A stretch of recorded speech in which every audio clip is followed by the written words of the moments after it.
In Investing 101 today, joining me now is Sam McElroy. He's with At Financial, here to talk about the highs in the market. Happy to have you on the show. Thanks for having me, Angela. High is what I should say. So we've been watching these levels in the Dow. We're in unprecedented territory in that above 22,000 level. Absolutely. So a lot of investors are feeling good about their savings.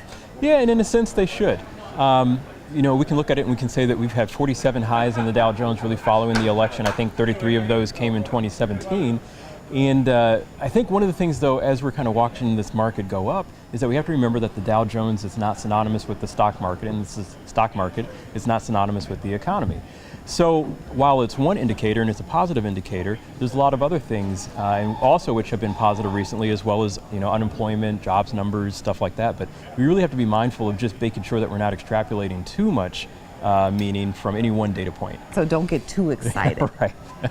And the Dow can go down just as quickly as it goes up. Yes, it can. You know, one of the things we got to remember specific about the Dow is that it really is only about 30 companies, and it's a price weighted average also. So when we look at the record highs that the Dow has had, it's really been off of about a handful of stocks that have been doing really, really well. So what we mean is that if we're looking at this handful of stocks and we're saying that this is synonymous with the overall US, economy, you can really be misled sometimes. Absolutely, and professional traders or people in your capacity actually pay more attention to the S&P 500 because that's 500 stocks. It's giving you a broader view of what's going on. Yeah, that's absolutely right. In fact, it's 500 of the largest companies, and it really represents about 75% of the U.S. economy. So if you're trying to get a barometer or a gauge on kind of how the U.S. economy is going, the S&P 500 probably is a little bit better of a predictor than the Dow Jones. And of course the S&P is also within record territory, so there you go. It is as well. There is a time to buy and there is a time to sell.